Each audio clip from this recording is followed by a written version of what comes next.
பரந்தூருக்கு முதல்வர் ஸ்டாலின் நேரில் சென்று போராடும் விவசாயிகளை சந்திக்க வேண்டும், இல்லையென்றால் நானே விவசாயிகளை அழைத்துக் கொண்டு தலைமைச் செயலகம் வருவேன் என தமிழக வெற்றிக்கழக தலைவர் விஜய் அண்மையில் பேசிய நிலையில் கையகப்படுத்தப்பட்ட நிலத்திற்கு பத்திரப்பதிவும் தொடங்கியுள்ளது. நான் இந்த பரந்தூர் போராட்டக்காரங்க அந்த மக்களை ரீசெண்டா நான் சந்திச்சேன்.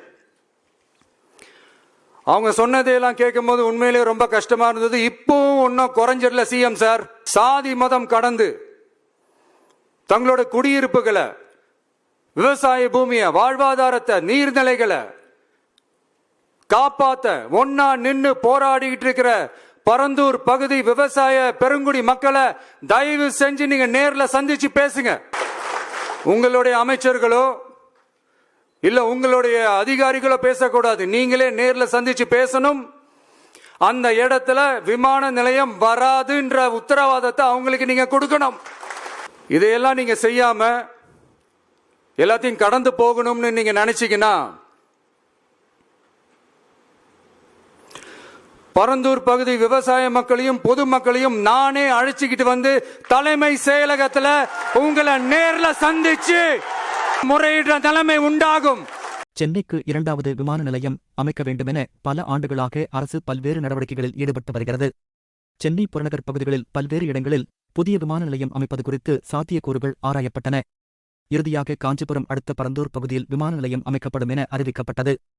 இதற்கு அப்பகுதி மக்கள் கடும் எதிர்ப்பு தெரிவித்து தொடர் போராட்டங்களில் ஈடுபட்டு வருகின்றனர்.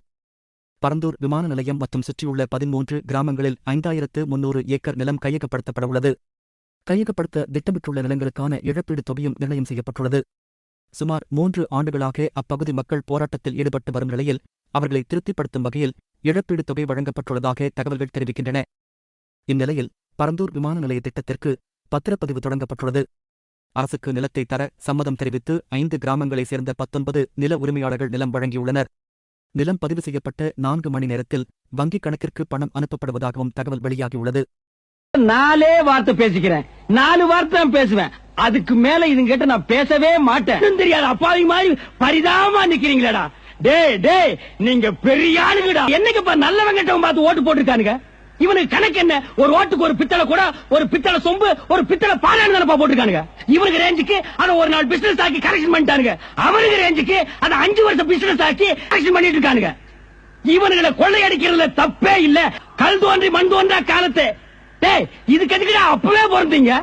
ராசப்பா இவனை திருத்தவே முடியாது, இவனை திருத்தவே மாட்டாங்க. டேய் வாங்கிட்டு போங்க. தமிழக வெற்றிக்கழக தலைவர் விஜய் தமிழக முதல்வருக்கு எச்சரிக்கை விடுத்த நிலையில் பரந்தூரில் பத்திரப்பதிவு தீவிரமடைந்திருப்பது குறிப்பிடத்தக்கது.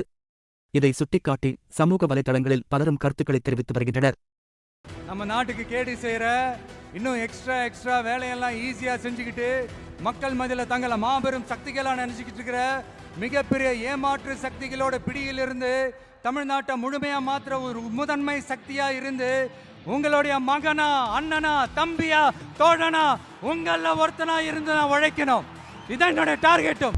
இந்த உலகம் ஜெயிச்சிருவேன்னு சொன்னா கேட்காது, ஆனா ஜெயிச்சவன் சொன்னா கேட்கும். நீ எது பேசுறதா இருந்தாலும் ஜெயிச்சுட்டு பேசு.